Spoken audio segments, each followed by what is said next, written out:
आज हम बायोलॉजी के सबसे इंटरेस्टिंग रहस्य को सॉल्व करने वाले हैं। सवाल ये था कि आखिर जेनेटिक मटेरियल है क्या, यानी वो चीज़ जो एक जनरेशन से दूसरे जनरेशन में ट्रेड्स ले जाती है। काफ़ी सारे साइंटिस्ट भी कंफ्यूज थे। कोई कह रहा था प्रोटीन है, कोई कुछ कह रहा था, कोई कुछ कह रहा था। तभी एंट्री होती है हमारे जाने माने साइंटिस्ट ग्रिफिथ की। ग्रिफिथ ने ट्रांसफॉर्मिंग प्रिंसिपल दिया था। उन्होंने एक बैक्टीरिया पे काम किया, उसका नाम था स्ट्रेप्टोकोकस निमोनी। इसी की वजह से निमोनिया होता है। अब इसके दो स्ट्रेन होते हैं, एक S3 एक R2। S3 को डायग्राम से देखते हैं तो इसकी inner most layer cell membrane होती है। इसके जो बाहर की जो लेयर है वो सेल वॉल। R में देखते हैं इसकी भी inner most layer inner most membrane cell membrane होती है। जो बाहर लेयर पाई जाती है उसे सेल वॉल बोलते हैं।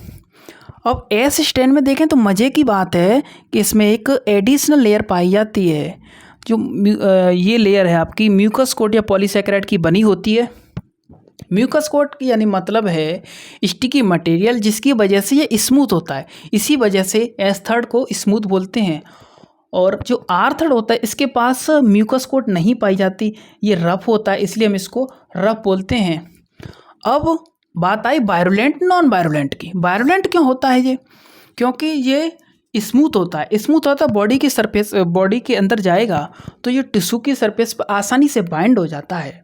आसानी से बाइंड होगा तो उससे डिसीज़ आसानी से हो जाती है, इसलिए हम इसको वायरुलेंट बोलते हैं।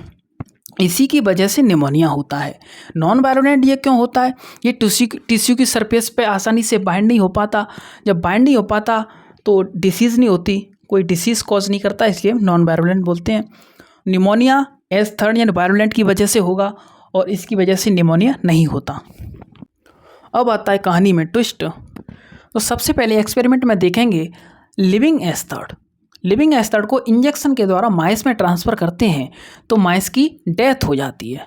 क्योंकि लिविंग S3 आपका पता है आपको, ये डिसीज़ कॉज करता है, इसकी वजह से निमोनिया हो जाता है, जिसके कारण चूहे की डेथ हो जाती है। लिविंग R2 को देखेंगे तो इसको इंजेक्शन के द्वारा माइस में ट्रांसफ़र करते हैं, जिसके कारण माइस लिविंग रहता है। क्योंकि R2 की वजह से डिसीज़ कॉज नहीं होती है तो ये माइस जीवित रहेगा। यहाँ पे heat killed S3। Heat killed का मतलब है यहाँ पे हाई टेम्परेचर के द्वारा S को मार दिया जाता है। यानी मरा हुआ बैक्टीरिया, मरे हुए बैक्टीरिया को माइस में ट्रांसफ़र करेंगे तो यहाँ पे माइस जीवित रहेगा। यानी मरा हुआ बैक्टीरिया चूहे को कैसे मार सकता है? तो यहाँ पे चूहा जीवित रहेगा। ये तो आसान है, लेकिन चौथा एक्सपेरिमेंट है कहानी को पूरी तरह से बदल देता है। यहाँ पे हीट किल्ड S3 यानी मरा हुआ बैक्टीरिया, लाइव R2, इसकी वजह से डिसीज़ कॉज नहीं होती। इसको हम माइस में ट्रांसफ़र करेंगे तो माइस की डेथ हो जाती है। ये तो चमत्कार हो जाता है। यहाँ पे डेथ तो नहीं होनी चाहिए। कंसेप्ट हमारा कहता है कि हीट किल्ड S3 यानी मरा हुआ बैक्टीरिया कैसे चूहे को मार सकता है। लिविंग R2, इसकी वजह से डिसीज़ कॉज नहीं होती है, इसकी वजह से भी चूहा नहीं मरना चाहिए, लेकिन फिर भी यहाँ पे चूहा मर जाता है। तो इसका कारण उनसे पूछा गया तो उन्होंने इस पर स्टडी किया तो उसमें पाया उन्होंने कि इसमें लाइव S3 पाया गया।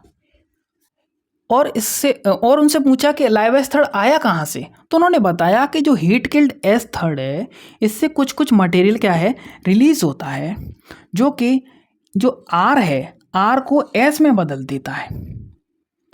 फिर उनसे पूछा कि फिर जेनेटिक मटेरियल क्या है? तो उन्होंने बताया कि जो R को S में बदल देता है वही जेनेटिक मटेरियल है, लेकिन वो नहीं बता पाए कि जेनेटिक मटेरियल क्या है।